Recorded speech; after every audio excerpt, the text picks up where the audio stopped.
பிஸ்மில்லாஹிர் ரஹ்மானிர் ரஹீம். பேரன்பிற்கும் மதிப்பிற்கும் உரிய அல்லாஹ்வின் நல்லடியார்களே, நீண்ட காலங்களாக நம்மிடத்தில் சில நேயர்கள் கேட்டுக்கொண்டதற்கு இணங்க, சூனியக்காரனுக்கு சூனியம் வைப்பவனுக்கு எதுவும் தண்டனை கிடையாதா? அவன் இந்த உலக வாழ்க்கையில் எங்களுடைய நிம்மதியை அவன் அளித்தது போல அவனுக்கு அல்லாஹ் ரப்புல் ஆலமீன் பழிக்கு பழியாக எதையும் செய்ய மாட்டானா என்ற ரீதியில் பல மக்கள் பல தடவை நம்மிடத்தில் கேட்டிருக்கிறார்கள். இன்னும் சொல்ல போனால், சூனியம் வைப்பவனுக்கு திரும்ப அதே சூனியம் பதிலுக்கு பதிலாக அவனை திருப்பி அடிக்காதா என்றெல்லாம் கேட்பார்கள். நன்றாக புரிந்து கொள்ள வேண்டும்.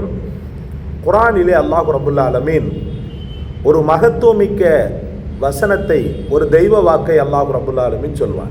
யா அய்யுஹல்லதீன ஆமனு குத்திவ அலைக்குமுல் கிஸாஸு அல் ஹுர்ரு பில் ஹுர்ரி வல் அப்து பில் அப்தி வல் உன்சா பில் உன்சா அப்படின்னு ஒரு வசனம் ஒன்று வரும். இந்த வசனத்தில் அல்லாஹ் ரப்புல் ஆலமீன் தான் ஒரு பெரிய ஆதில், நீதமானவன் என்பதை பொட்டில் தெரித்தால் போல ரப்புல் ஆலமீன் சூசகமாக சொல்வதை நம்மால் உணர முடியும். ஈமான் கொண்ட மக்களே, உங்களின் மீது பழிக்கு பழி வாங்குவது ஆகமாக்கப்பட்டிருக்கிறது. அல் ஹுர்ரு பில் ஹுர்ரி, ஒரு சுதந்திரமானவனுடைய உயிருக்கு பதில் ஒரு சுதந்திரமானவனுடைய உயிரும், அபுது பில் அபுதி, ஒரு அடிமையான ஒரு தாழ்நிலை மனிதனுடைய உயிருக்கு பதிலாக ஒரு தாழ்நிலை மனிதனுடைய உயிரும், வல் உன்சா பில் உன்சா, ஒரு பெண்ணுக்கு பதிலாக ஒரு பெண்ணையும் பழி தீர்க்கப்படும் என்று ரப்புல் ஆலமீன் சொல்வான்.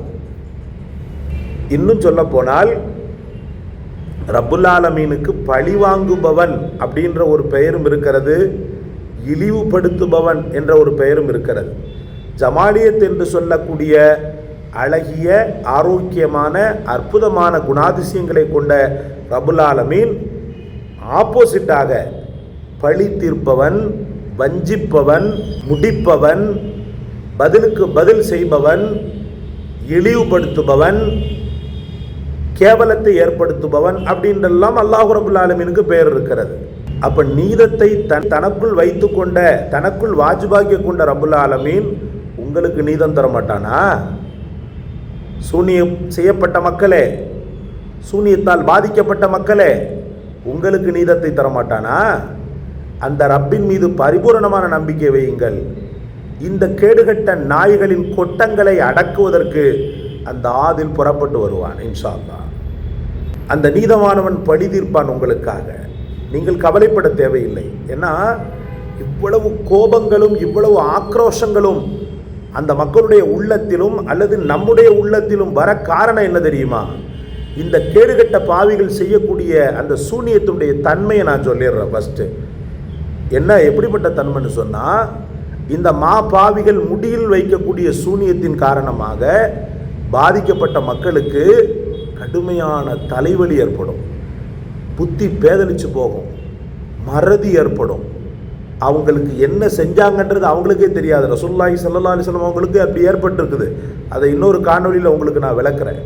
புத்தி பேதலிச்சு போகும், மறதி ஏற்படும். அப்போ இந்த ஒரு தாக்கத்தை இந்த முடியில் வைக்கப்படக்கூடிய சூனியங்கள் செய்கிறது.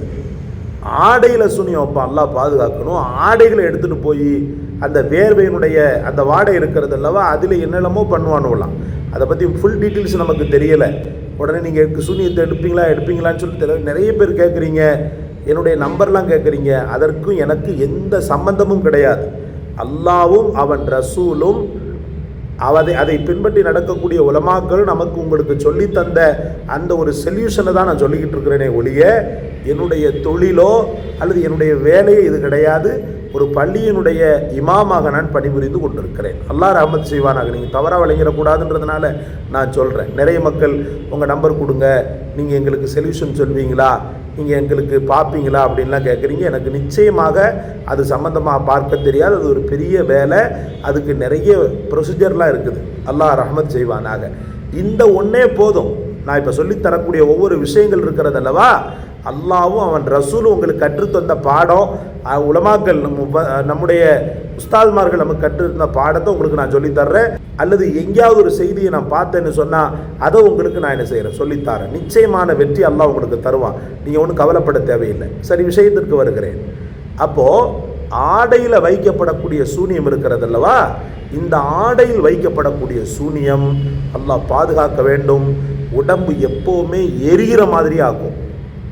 உடம்பு எப்போதுமே தொடர்ந்து எரிவதை போன்று, மாத்திரை மருந்துக்கு கேட்காது, டாக்டர்கிட்ட காமிச்சா கேட்காது, எவ்வளோ மருத்துவ சிகிச்சைகள் பண்ணாலும் கேட்காது. உடம்பு ஒரு விதமான எரிச்சலோடையே இருக்கும், கப கப கப கபன்னு எரிஞ்சுக்கிட்டே இருக்கும் அப்படின்லாம் சொல்லப்படுது. சில நேரத்தில் அந்த ஆத்திரம் தாழ முடியாமல் பயங்கரமான கோபங்களும் கூட பாவம் அந்த பாதிக்கப்பட்டவருக்கு வரும். அதற்கு அப்புறமா பாருங்க, மண்ணில் வைக்கிறான் பாருங்க, கேடுகட்ட வந்த காலடி மண்ணில், அதான் பெரும்பாலும் சொல்லுவாங்க காலடி மண்ணில் என்ன செய்வான், சூனியம் வைப்பான் அப்படின்னு சொல்லிட்டு. இந்த காலடி மண்ணில் வைக்கப்படக்கூடிய சூனியம் ஒட்டுமொத்தமாக கீழே சாய்ச்சிரும். ஒட்டுமொத்தமாக என்ன செஞ்சிடும், கீழே சாய்ச்சிரும். நகங்களை எடுத்து என்ன செய்வான், சூனியம் வைப்பான். அதுவும் என்ன செய்யணும்னு சொன்னால் ஒட்டுமொத்தமாக கீழே சாய்ச்சிரும். உடம்பு சரியில்லாமே போய்கிட்டு இருக்கும். வாழ்க்கையில் எதை தொட்டாலும் தோல்வி, எதையும் செய்ய சிந்திக்காது, மூளை சிந்திக்க விடாது. அந்த இப்லீஸ் என்ன செய்வான்னு சொன்னால், அந்த தீய சக்தி உட்கார்ந்து கொண்டு அவனுக்கு எதையாவது ஒன்று நெகட்டிவாகவே கொடுத்துக்கிட்டு இருக்கும். அவன் வாழ்க்கையில் எவ்வ முடியாத அளவுக்கு அவனை ஒரேடியாக சாய்ப்பதில் இந்த சூனியங்கள் தேர்ச்சி பெற்றவை சகோதரர்களே.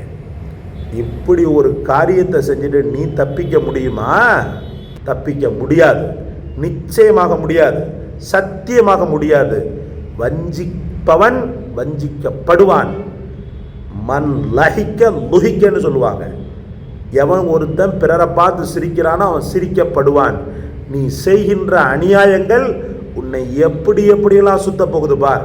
இன்ஷா அல்லாஹ் வரக்கூடிய காணொளியில் அவங்களுக்கு என்னென்ன பாதிப்பு ஏற்படுது, அப்படி பாதிப்பை ஏற்படுத்துகின்ற அற்புதமான வார்த்தைகள் என்ன, உங்களுக்கு அல்லாஹ் தந்த ஆயுதம் என்ன, பலம் கொண்ட மட்டும் மூர்க்கமாக அந்த சூனியக்காரனை எதிர்த்து நிற்கின்ற அந்த திராணியுள்ள ஆயுதம் என்ன, அந்த வஜீஃபா என்ன என்பதை இன்ஷா அல்லாஹ் வரக்கூடிய காணொளியில் தருகிறேன்.